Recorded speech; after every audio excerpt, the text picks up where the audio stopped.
पहली व्यवस्था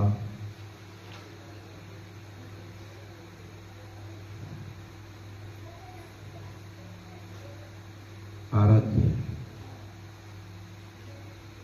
आराध्य का मायना पूजने योग्य, पूजा करने योग्य, उसको आराध्य कहा। दूसरा, आराध्य को स्थाप्य भी कहा है। स्थाप्य यानी आराध्य। दूसरा है स्थापक। दूसरा आता है स्थापक। स्थापक का मायना होता है कौन स्थापना कर रहा है, वो पात्र उसके अनुकूल चाहिए, पात्र की अनुकूलता चाहिए। यदि कोई दूध को दही बना रहा है तो कौन बना रहा है? तो कोई महिला बना रही है। तो महिला में वैसा गुण चाहिए, उसको हर विधि का ज्ञान है कि दूध को कितनी मात्रा में गर्म किया जाता है, गर्म करने के बाद उसकी उष्णता कितनी कम होती है, कितनी मात्रा में जाम उसमें स्थापित किया जा सकता है, जामन कितनी मात्रा में डालना है, जामन डालने के बाद में इसको कहाँ रखना है, किस जगह रखना है, वो दही में कैसे परिवर्तित होगा, कितने समय में परिवर्तित होगा, ये सब कुशलता का ज्ञान जिसमें हो, वो सभी स्थापक में आते हैं। पहला स्थाप्य है या आराध्य है। स्थाप्य कहे या आराध्य कहे, वो है गुण और पदों से मंडित ये द्रव्य कैसे हो, ये भगवान कैसे बने, उसका जो पात्र होता है भगवान बनाने का, यंत्र बनाने का, जिसमें गुण आरोपित किए जा सकते हैं, वो पात्र है, वो स्थाप्य है, वो समीचीन चाहिए। जर्जरा व्यंगिताश्चैव, जर्जर नहीं चाहिए। ये कागज है, इसमें परमेश्वरत्व की स्थापना नहीं हो सकती है, क्योंकि ये स्थाप्य अनुकूल नहीं है। ये पानी से गल जाएगा, अग्नि से जल जाएगा, ये फट जाएगा, मुड़ जाएगा, जीर्ण हो जाएगा, इसमें दीमक लग जाएगी, तो ये उसके योग्य पात्र नहीं है। मिट्टी है, मिट्टी भी वो पात्र नहीं है, इसलिए ठोस पात्र ढूंढते हैं। रत्न, धातु, पाषाण, उसमें परमेश्वरत्व की स्थापना करते हैं। तो स्थाप्य अनुकूल चाहिए। ये दक्षिण भारत में जो मिट्टी की मूर्तियां हैं वो तत्काल पूजा के लिए बनाई गई है। अच्छा। तत्काल पूजा के लिए बन गई। बनने के बाद में फिर उसका विधि सब लगा के उसको कौन हटाएगा, कैसे हटाएगा, क्यों हटाना है। चित्राम और लेप की तो हो सकती है, चित्राम की है, लेप की है, वो आकार तो बनाए जा सकते हैं, लेकिन पूजा के योग्य गुण उसमें स्थापित नहीं किए जा सकते। काष्ठ की है, क्योंकि वो पात्र नहीं है। दूसरा आता है स्थापक। तो स्थाप्य गुणवान है, जिसकी मूर्ति बन रही है वो द्रव्य गुणवान है, तो जो उसमें परमेश्वरत्व की स्थापना कर रहा है वो भी गुणवान चाहिए। अगुणी नहीं हो सकता, वो भी गुणवान चाहिए। चाहे वो यजमान हो, चाहे वो प्रतिष्ठाचार्य हो, चाहे शिल्पी हो, तीनों को अपने यहाँ स्थापक कहा है। स्थापक, शिल्पी, प्रतिष्ठाचार्य या यजमान जो उसकी पूजा करता है, तीनों ही स्थापक है और तीनों ही योग्य चाहिए। अयोग्य व्यक्ति यदि स्थापक बन गया तो स्थाप्य में उस गुण की उपलब्धि नहीं हो सकती है, क्योंकि वो गुण उसमें है ही नहीं। यदि दूध को दही बनाना है तो उसको जमाने के लिए दही ही चाहिए, उसके लिए नींबू नहीं काम आ सकता है, वो भी खट्टा है। इमली खट्टी है पर दूध जमाने में काम नहीं आ सकती है। ऐसे और भी कोई खट्टे द्रव्य हैं, वो काम नहीं आ सकते हैं।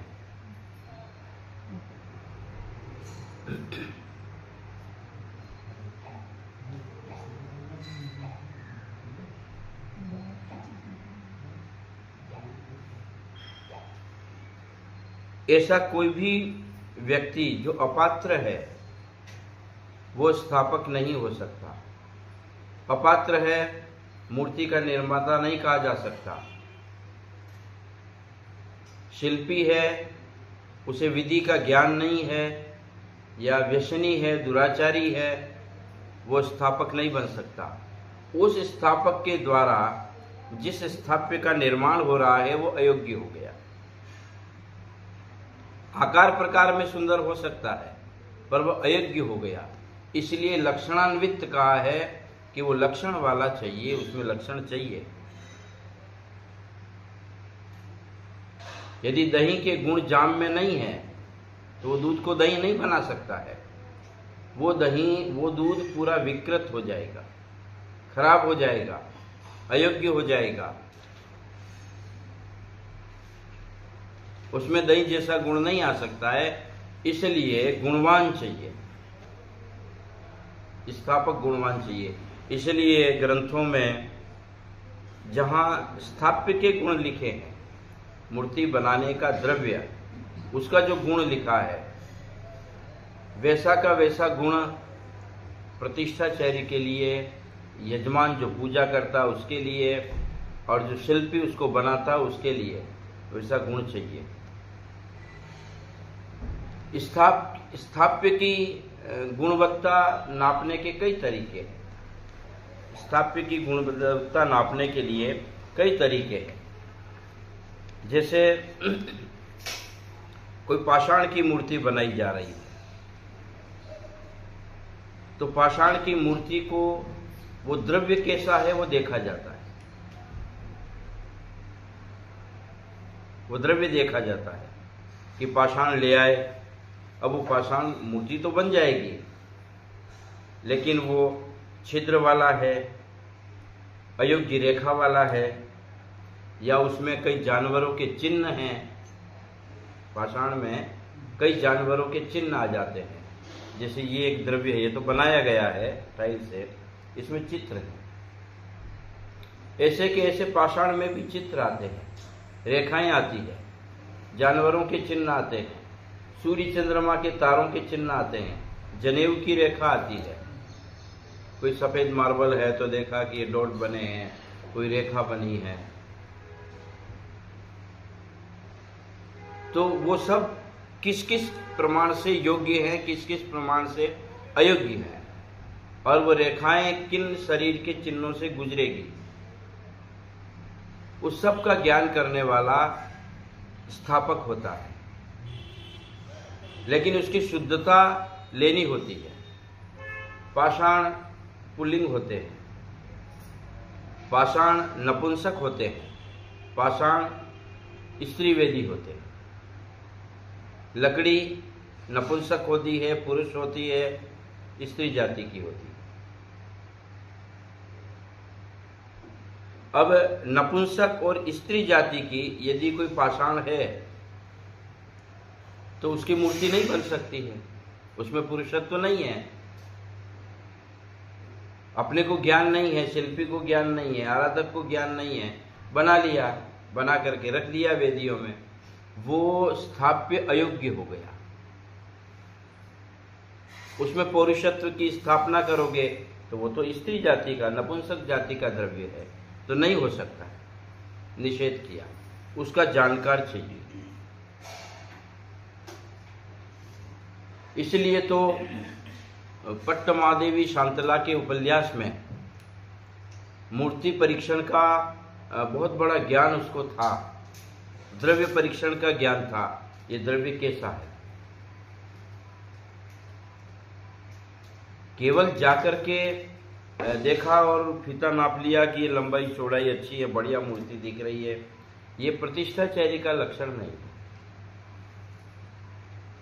इसलिए प्रतिष्ठाचार्य को कहा कि वो संहिता का ज्ञाता, पुराणों का ज्ञाता, जितने पुराण हैं उन सब का ज्ञाता है, वास्तुशास्त्र का ज्ञाता, ज्योतिष शास्त्र का ज्ञाता, यंत्र मंत्र तंत्र शास्त्र का ज्ञाता, वही प्रतिष्ठाचार्य श्रेष्ठ कहा है। और उसके अतिरिक्त किसी प्रतिष्ठाचार्य से यदि स्थापक का गुण देकर के आपने ये काम कराया है, वो सब दोषकारी है। गुणवान हो, व्रत से मंडित हो, व्रतवान हो।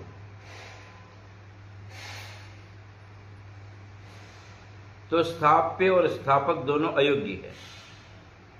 यदि स्थाप्य भी बढ़िया ले लिया, मूर्ति का पाषाण भी बढ़िया ले लिया, बनाने वाला शिल्पी वो भी बढ़िया ले लिया, प्रतिष्ठाचार्य बढ़िया ले लिया और पूजा करने वाला भी बढ़िया ले लिया, लेकिन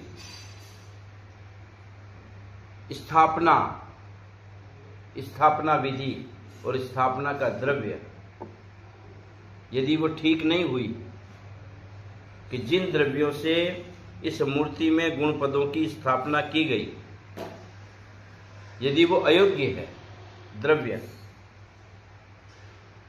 तो प्रतिष्ठा अयोग्य है, वो स्थाप्य बना ही नहीं,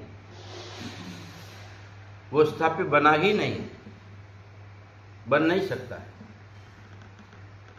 इसलिए इसमें तीनों विषय पर बड़ा जोर दिया गया है कि तीनों की अनुकूलता चाहिए।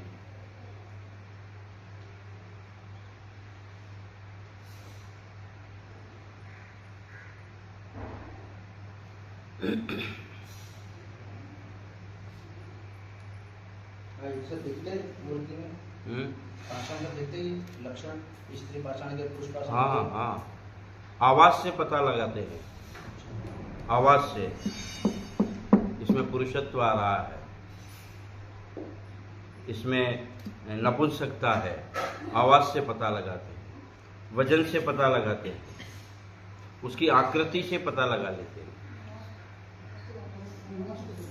जो शुभ ज्ञान है, जिसे चिकित्सक हैं, रोगी का परीक्षण करते हैं, तो चाहे वो हाथ लगावे या ना लगावे, लेकिन उनकी दृष्टि में वो गुण है कि वो उसे देख करके कह देंगे कि इनको पीलिया है, इनको टाइफाइड है, इनको नमोनिया है, इनको ये बीमारी है। उसके आधार से उसको पता लगा लेते हैं, नाड़ी के आधार से लगा लेते हैं, स्पर्श के आधार से लगा लेते हैं, क्योंकि उन्होंने सिद्ध कला पा ली। ऐसा का ऐसा आचार्य और प्रतिष्ठाचार्य इतने गुणी होते हैं कि उसकी वो परख बना लेते हैं।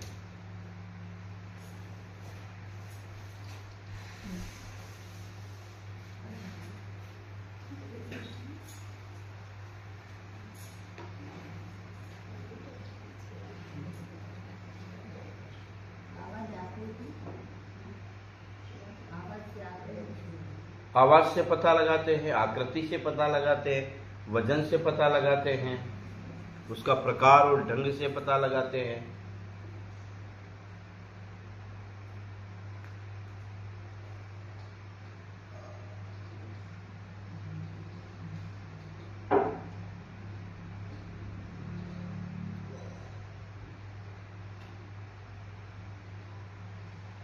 ऐसे ऐसे रेशे होते हैं पाषाण में, यदि ऊर्ध्वमुखी रेशे नहीं है तो उसकी मूर्ति नहीं बन सकती। रेशा बनता है, रेखाएं ऊर्ध्वमुखी नहीं है। वो जरूरी नहीं है कि वो रेखाएं दिखती है, सूक्ष्म रेखाएं होती है, सूक्ष्म रेखाएं। तो उससे उनको पता लगता है कि ये पौरुषत्व है इसमें, तो फिर उसका उस रूप में निर्माण होता है। किसी पर डोट बने होते हैं, पाषाण में डोट आते हैं, तो ऐसा नहीं है कि डोट वाली मूर्ति की डोट वाले पाषाण की मूर्ति नहीं बनेगी, लेकिन वो डोट कहाँ लाना है, मर्म स्थानों में नहीं लाया जा सकता। डोट कहाँ लाना है, तो मर्म स्थानों में वो डोट नहीं आना चाहिए। जैसे आँख है, नाक है, मुंह है, कान है, हृदय है, लिंग है, ऐसे स्थानों पर वो डोट नहीं आना चाहिए। इसलिए विशेष करके शिल्पी लोग या आचार्य लोग उन डोट को कहाँ छिपाते हैं, तो बोले पाँव में ले आओ, पीठ पर ले आओ। तो उस मूर्ति को जब बिल्कुल पाषाण को सफाई करेंगे तो उसमें कितनी बड़ी मूर्ति निकल सकती है।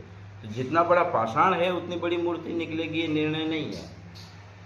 कहाँ कहाँ डोट नहीं आ रहे हैं वो अंश लेना है, और आ ही रहे हैं पूरे में, तो उन डोट को किस भाग में लाया जा सकता है वो निर्माण करना है।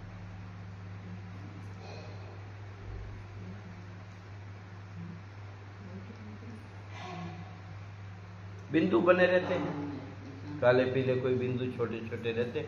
पाषाण है, पाषाण में तो रहेंगे, लेकिन उनको रखना कहाँ पर है। अपने यहाँ दर्जी कपड़ा सीता है तो वो सब मिलाता है ना, कैसे मिलाएंगे, वो कटिंग कहाँ आनी चाहिए, कॉलर पर आनी चाहिए, जेब पर आनी चाहिए, पीठ पर आनी चाहिए, यहाँ आनी चाहिए, कैसा आना चाहिए।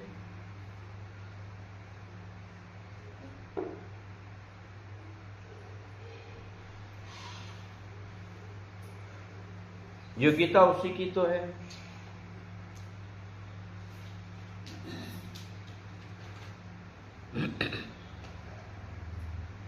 खड़े रेखे वाले कपड़े होते हैं, खड़े रेशे वाले, तिरछे वाले कपड़े होते हैं। जो टेलर सीता है तो वो जेब लगाएगा ऊपर, तो वो किसी भी तरह से सेट थोड़ी करेगा जेब को उसी तरह से सेट करेगा कि जो रेखा ऊपर से जा रही है वो जेब के ऊपर से ही गुजर रही है, नहीं तो वो ठीकड़ा लगेगा।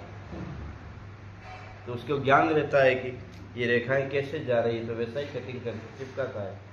ऐसा शिल्पी योग्य चाहिए, आचारवान चाहिए। तो पुराने समय में जब शिल्पी से मूर्तियों के निर्माण कराते थे तो उनको नहला करके, संस्कारित करके, ब्रह्मचर्य व्रत दे करके और उनको संकल्प नियम दे करके, अष्टमूल गुणी बना करके फिर मूर्ति का निर्माण उससे कराया जाता था। क्योंकि युग खराब हो गया पूरा, तो अब पूरा व्यापार हो गया, प्रतिष्ठाचारी व्यापारी हो गया। उसे क्या लेना देना कि मंदिर कैसा बना, मूर्ति कैसा बना, सुबह झंडारोहण है, शाम को जाता है। बहुत बिजी है पंडित जी, इतना काम है इनके पास में, बहुत बड़े पंडित जी, बहुत बिजी रहते हैं। तो अब शाम को जाएगा वो, सवेरे झंडारोहण क्या कराएगा, क्या संस्कार देगा? वो तो सब पुजारी काम कर रहे हैं, वो क्या करेगा? उसे पता ही नहीं है कि धरती कहाँ है, आकाश कहाँ है। और समाज भी अनाड़ी हो गई है, वो मूर्ति प्रतिष्ठा थोड़ी करा रही है। एक दिन पहले पंडित जी चला जाए तो बोले आपके लिए व्यवस्था है ही नहीं, आप क्यों आए जल्दी, कल से कमरा मिलेगा आपको। तो समाज भी अनाड़ी हो गई, उनको क्या लेना देना है। उनने तो वो समझा है कि भोजन में 2 करोड़ खर्च हो रहा है, भोजन में 5 मेनू मिले, वो उसको प्रतिष्ठा समझ रहे हैं। एक मूर्ति का परीक्षण करके लाके विराजमान करना है, वो उनकी दृष्टि में नहीं है। उनकी दृष्टि में है कि मूर्ति के वहाँ तो भाव करते हैं कि ये 13,000 की, ये 9,000 की है। अपने ये सस्ती तो ये पड़ रही है, तो 9 और 13 में 4,000 में भाव बना रहे हैं और 2 करोड़ रुपया भोजनशाला में रसोई का खर्च कर रहे हैं। बेवकूफ़ है पूरी दुनिया, विवेक ही नहीं है।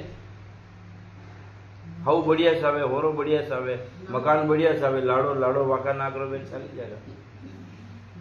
मैन तो लाड़ा चाहिए ना लाड़ी के लिए। तो परीक्षण किसका करना है?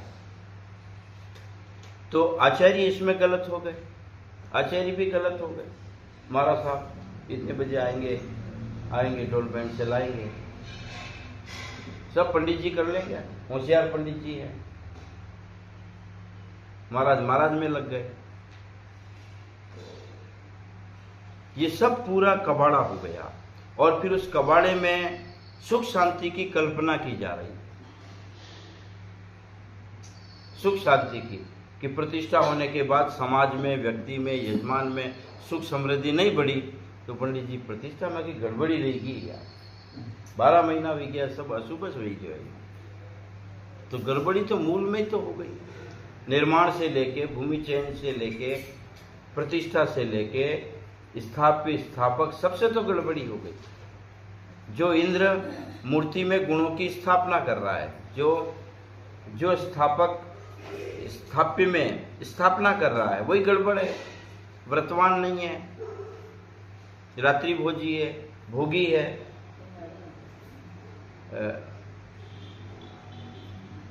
गलत तरीके से धन कमाया है, अनैतिकता से, वो सब लगा है। उसके बाद दान दे करके दान को नहीं देने वाला है, परसेंटेज है कि साहब 1 करोड़ की बोली है, 20 लाख अभी दूंगा, बाकी 2 साल बाद मिलेंगे। अब उसके बाद 10 लाख रुपए साल का देता रहूंगा, तो ब्याज दे रहा है, मूल खत्म हो गया, मूल उसने रख लिया, दान नहीं दिया। मैं 1 करोड़ रुपए की बोली लेता हूं और 10 लाख रुपया प्रति साल दे दूंगा, 10 साल में मेरा पूरा हो जाएगा, मैंने पैसा दिया ही नहीं है, धन का उपभोग मैं कर रहा हूं ना। ऐसा दुराचारी यजमान कहलाता है। फिर जो प्रतिष्ठा कराता है, प्रतिष्ठाचार्य है, उसका उपयोग धन में ही है, पैसे दे तो आता हूं, नहीं तो आता ही नहीं। उसको तो ये है कि जनरा कब चढ़े, ऊपर में कलश चढ़े, मेरे कार तैयार है, वो पढ़िए, फटाफट निपटाओ भाई, देर मत करो। उसका उपयोग व्यापार में है। ये सब पाप कमा रहे हैं, सब पाप कमा रहे हैं। दुनिया की दृष्टि में इनको लगता होगा, सबको, पंडित जी, हसमुख पंडित जी को भी लगता होगा कि हम पुण्य काम कर रहे हैं, नहीं, पाप कर रहे हैं। पूरा व्यापार हो गया है। जैसे व्यापारी व्यापार करता है, ऐसा आचार्य से लेकर के, मुनि महाराज जी से लेकर के सब उसी में लग गए हैं। और थोड़े से मंदिर बनते जा रहे हैं। हाँ, लोग ना भी नए मंदिर रोज आए दिन। पंच कल्याणक नहीं है ये, पंचों का कल्याणक है पूरा। इस पर अब विचार कौन करे?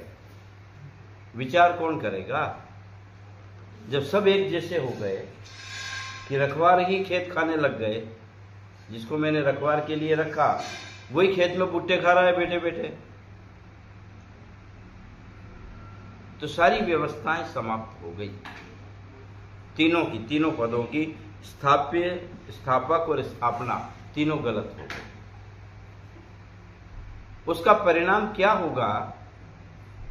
न तो मूर्ति की उम्र बनेगी, न मूर्ति के प्रति चित्त अपना बनेगा, और न ही उसका लाभ मिलेगा। मिल ही नहीं सकता है।